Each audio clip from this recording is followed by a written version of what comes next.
Welcome to Public Account, where real-life nightmares come alive. Prepare to be haunted by chilling tales of the unknown, drawn from actual events. Lights off, volume up, and remember, these horrors are closer than you think. Subscribe, if you dare.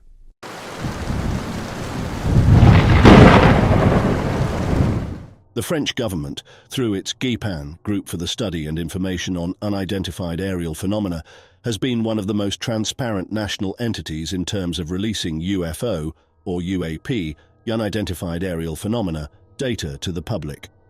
From one of their reports, the Transon Provance case, January 8, 1981. The quaint town of Transon Provence was generally a serene place. For René, a farmer who'd been tending to his land for nearly 30 years, nothing had ever been out of the ordinary, until that day.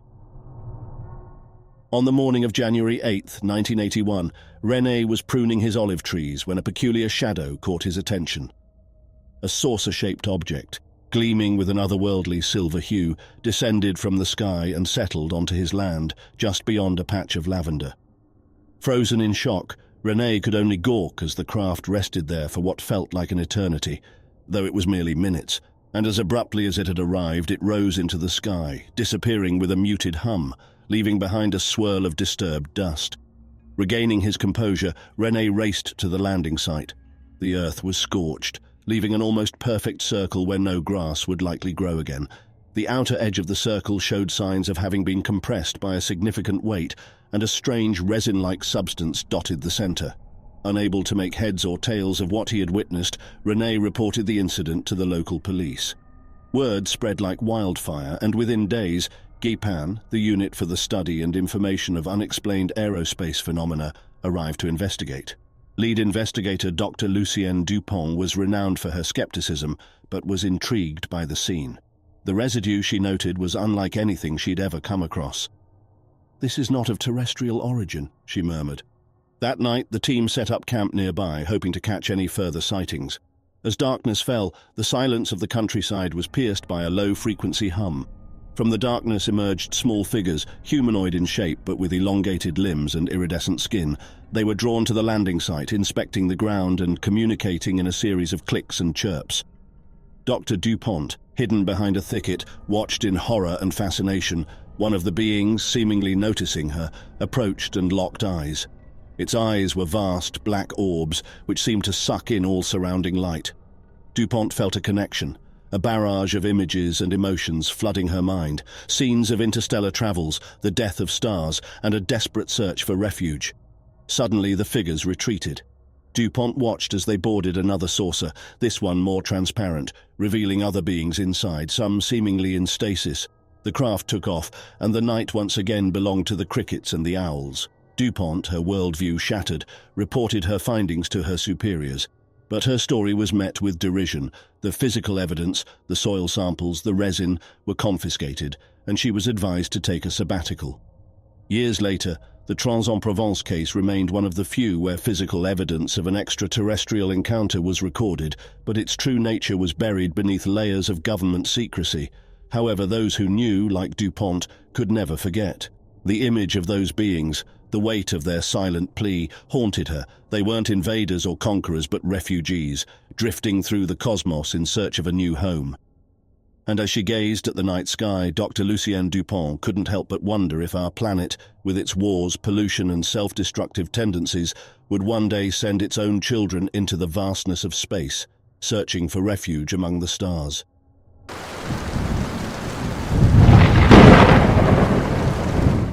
The GIPAN, Group for the Study and Information of Unidentified Aerial Phenomena, which operates under the French space agency, CNES, has been responsible for the collection, research and dissemination of UFO or UAP sighting reports in France since the late 1970s. From one of their reports, the Valençol UFO incident, July 1, 1965. The sun had not yet reached its zenith over the small Provençal town of Valençol, France, but it was already promising to be a scorching day. Maurice Masse, a seasoned farmer, was out early, tending to his lavender fields. The rhythmic dance of cicadas and the fragrant aroma of blooming flowers created a soothing ambience. But as he was about to realize, tranquility can be deceiving. While pulling out some weeds near the edge of his field, Maurice heard a peculiar hissing sound. Looking up, He witnessed a metallic, saucer-shaped object, no bigger than his tractor, gently descending onto his land. Stunned, he watched as the object landed silently, barely disturbing the ground beneath. Maurice's initial shock was replaced with curiosity. Perhaps it was a new military craft. He decided to approach, driven by an inexplicable urge to understand. But as he neared the craft, two figures emerged. They were unlike any beings Maurice had ever seen, short, with pale, almost translucent skin. Their eyes were elongated and opaque, and their heads seemed disproportionately large for their bodies. In their hands they held strange instruments that glowed with a faint light. Frozen in place, Maurice could do nothing but stare as one of the creatures pointed its device towards him. A sharp, tingling sensation washed over his body, and he found himself unable to move or speak, paralyzed by an invisible force. Only his eyes remained free, darting around in panic. The humanoids approached him, their movements graceful and fluid. They communicated silently among themselves with brief glances and subtle gestures. One of the beings touched Maurice's forehead with its slender fingers. In that moment, a flood of images and emotions washed over him, scenes of distant galaxies, unknown landscapes, and strange otherworldly civilizations. While this silent communion transpired, the second being collected soil and lavender samples, placing them into compartments in the craft. Minutes felt like hours, and then, as suddenly as they had appeared, the beings returned to their vessel.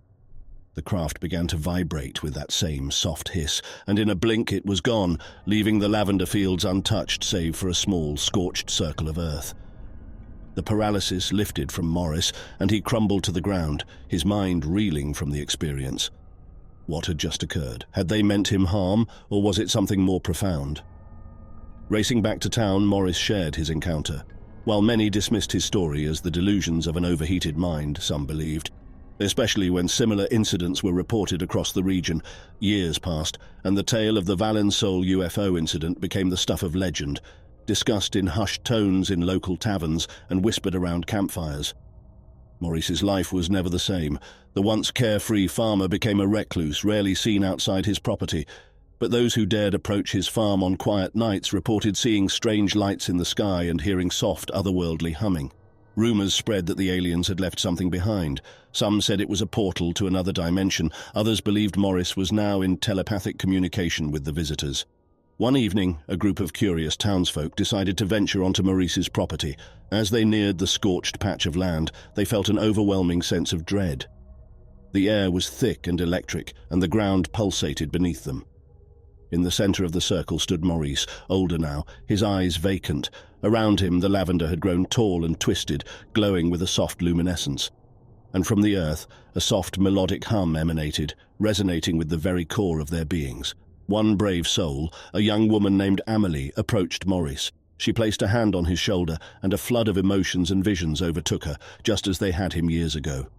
She saw the cosmos, galaxies merging and stars dying.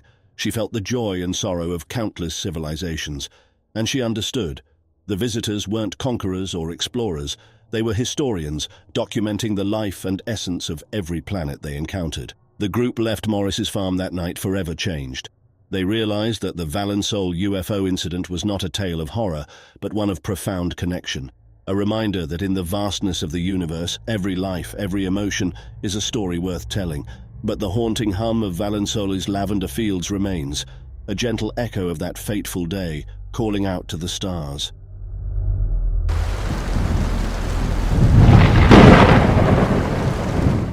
The abduction of Antonio Villas-Boas, October 15, 1957.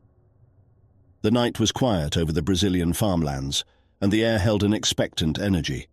Antonio Villas-Boas was out tilling his fields under the luminescence of the stars. He always found serenity in the night. The labor was taxing, but the solitude was worth it. Suddenly, the silence was interrupted by a deep, humming sound, growing louder with every passing second. Antonio paused, feeling the vibrations under his feet. He looked up and saw a reddish light in the sky. It appeared to be moving closer, descending rapidly. As the light approached, the humming intensified. It was no longer just a light. It was a craft. Unlike any aircraft Antonio had ever seen, it hovered a few feet off the ground, its metallic surface reflecting the moonlight, pulsing with a strange energy. Antonio's initial curiosity turned to fear as 4 figures emerged from the craft. They weren't human. Their skin was pale, their eyes disproportionately large and luminous, and they moved with a synchronized grace that was both mesmerizing and terrifying. Before Antonio could react, one of the beings pointed a rod-like device at him. He felt his limbs go numb and he collapsed to the ground, paralyzed but fully conscious. The beings approached and communicated amongst themselves in a series of high-pitched tones.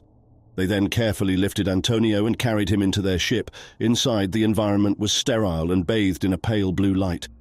Antonio tried to scream, but no sound came out.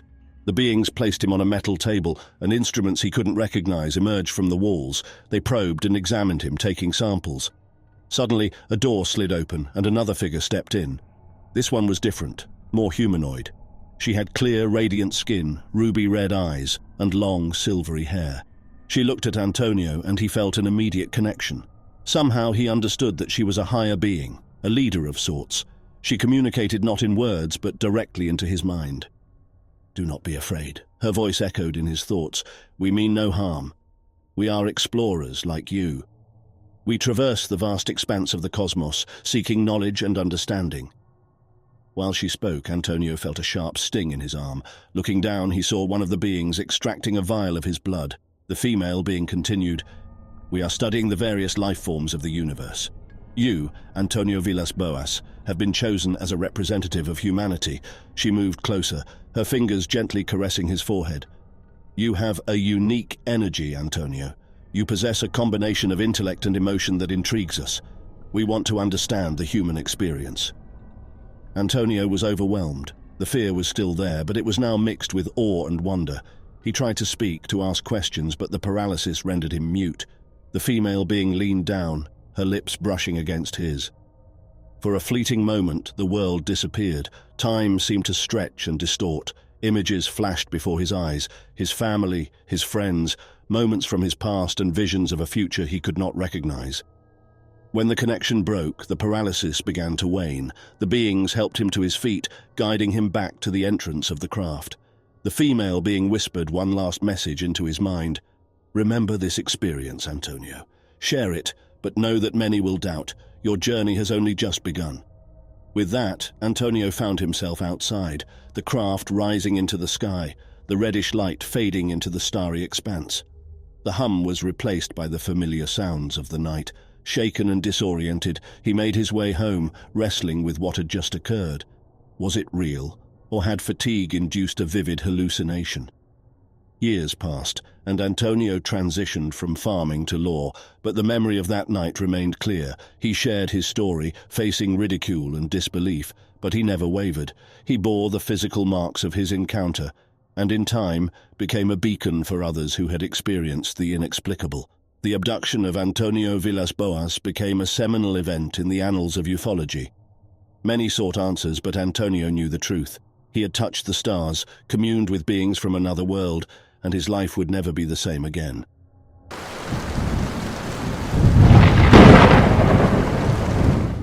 The case of Alan Godfrey, police constable, November 1980. The stillness of the Todmorden housing estate was ruptured by the faint jingling of cowbells. Police constable Alan Godfrey was on a mission quite unlike any other in his career, chasing a herd of runaway cows. As the fog rolled in that November evening, visibility was dwindling. The soft thud of hooves was barely audible, and Godfrey relied more on his instinct than his senses, but the fog carried a strange luminance. It felt as if it was emanating from a specific source, a beacon perhaps. Chasing the echo of cowbells, Godfrey turned into a narrow lane. There, to his disbelief, floated an enormous diamond-shaped object. Hovering just 5 feet off the ground, its shimmer was intensified by the raindrops glancing off its surface. It slowly rotated on its axis, the center remaining mysteriously still. In a moment of instinct, Godfrey sketched the peculiar sight onto his notepad. But as he glanced up, a blinding light washed over him, its intensity overshadowing the surrounding streetlights. And then, darkness. He jolted awake in his patrol car, confused and disoriented. The strange diamond-shaped entity had vanished. The only proof of its presence was the circular whirlpool pattern on the road surface. Leaves, twigs and debris had arranged themselves into an intricate, autumn-themed spiral, resembling a crop circle. The serenity of this spiral was a stark contrast to the inner turmoil Godfrey felt. The days that followed were a maelstrom of activity. Ministry of Defense officials, with their grim expressions and terse questions, visited Godfrey. Envelopes from Russian scientists arrived, filled with diagrams and speculative theories. The press, both local and international, was voracious, turning Todmorden into a mecca for UFO enthusiasts. Godfrey, ever the Yorkshireman, was resolute. "I know what I saw," he would often reiterate to those who ridiculed him. But in his heart there was a cavern of doubt. The nagging question remained: what had transpired during the time he lost? To unearth those obscured memories, Godfrey underwent hypnosis. The sessions were arduous. In one, he recollected ethereal beings with an intent not malicious but curious. There were fragmented memories of being inside the diamond-shaped object, of being observed, and then a sensation of weightlessness before finding himself back in his patrol car. Yet, as word of Godfrey's recollections spread, skepticism grew. Colleagues snickered behind his back, newspapers sensationalized his accounts, and slowly, Godfrey found himself isolated. But the winds of belief and acceptance are fickle. Over the decades, as more high-ranking officials and reputed figures began acknowledging the inexplicable phenomena in our skies, Godfrey's story was revisited with newfound respect. Years later, when former US President Barack Obama made his statement, it served as a validation of sorts. While it didn't provide definitive answers, it reinforced Godfrey's belief in the veracity of his experience. Now, at 73, sitting in his modest home in Todmorden, surrounded by yellowed newspaper clippings and faded sketches, Godfrey often revisits that fateful November evening.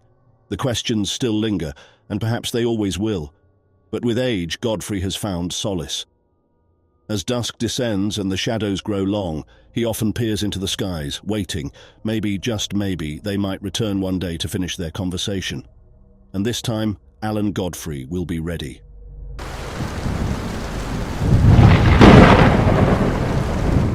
The case of Terry Lovelace, June 1977, as reported in his book called Incident at Devil's Den. The autumn chill of 2017 whispered through the trees of Devil's Den State Park. Terry Lovelace, now 67 and long retired from his esteemed position as an Assistant Attorney General in Vermont, returned to the place that had haunted his dreams for 4 decades. He was drawn back, not just by curiosity, but also by an unyielding need for closure. On that fateful night in June 1977, Terry and Toby, both then young Air Force men, had laid out their camping gear beneath a tapestry of stars. They joked and laughed, their camaraderie echoing through the vast Arkansas wilderness. Yet as the evening matured, an eerie silence spread, muting the nocturnal chorus of crickets and frogs. Lovelace squinted into the horizon, 3 bright lights advancing toward their campsite. As the lights drew nearer, the outline of a gargantuan triangular prism emerged, its shadowy form stretching as wide as 2 city blocks. Fear gripped Terry as a blue laser flashed, sweeping over them. Its intensity made his eyes water, and a wave of drowsiness overcame him. The world faded to black. Awakening in a haze, Terry's vision adjusted to the dimness. Toby was beside him, staring out of the tent. As he followed Toby's gaze, his heart raced. Below the colossal triangular prism, figures that looked like children stood, but something about them felt unnatural. "What are these kids doing out here?" Terry whispered, a sense of unease curdling his thoughts. Toby's voice trembled. "They aren't little kids, don't you remember? They took us, Terry, they hurt us." A rush of fragmented memories crashed over Lovelace. Visions of being inside the massive UFO, cold metallic surfaces, strange instruments and unfamiliar beings with probing eyes. The pain, the experiments, the violation of his mind and body all became palpably real again. Years passed, and the weight of that night pressed heavily on Terry's shoulders. He visited therapists, hypnotists, and even tried regression therapy. Each session revealed more of that night. Inside the UFO, they weren't alone. There were others, people, animals, all subjected to examinations by creatures that defied explanation. These beings, while not entirely hostile, seemed indifferent to their pain and fear. Back in the present, Terry approached the exact spot where they had camped. The trauma from that night had left an indelible scar on Toby, and he had passed away a few years ago, never truly finding peace. Terry, however, was determined to confront his past. Night began its descent. Armed with nothing but a lantern and a determination to face his fears, he waited, Hours felt like days, but finally the familiar silence settled in. The night creatures muted their songs. The very earth seemed to hold its breath. And then the three lights emerged. The triangular prism, unchanged by time, floated above him. The blue laser, like a relentless sentinel, swept across the ground, locking onto Terry. This time he didn't flinch. Emotions surged: anger, sadness, fear, but also resolution. The beam intensified, and Terry felt himself being lifted off the ground. As he ascended, the opening of the prism loomed. Inside, the same alien beings awaited, their expressions inscrutable. "You returned," a voice resonated, not audibly but inside Terry's mind. "I need answers," Terry replied, his voice firm. "We seek understanding, as do you. Our methods may seem invasive, but we too are learning." A silent exchange occurred. Memories shared, emotions felt, understanding reached. The beings had their reasons just as humans did. And as the dawn approached, Terry was gently placed back onto the land of Devil's Den. The triangular craft receded into the horizon, leaving Terry changed once again. This time he had found what he sought: understanding and a semblance of peace. The Devil's Den would always be a place of mystery, but for Terry Lovelace it became a bridge between two worlds, forever linking the known with the unknown.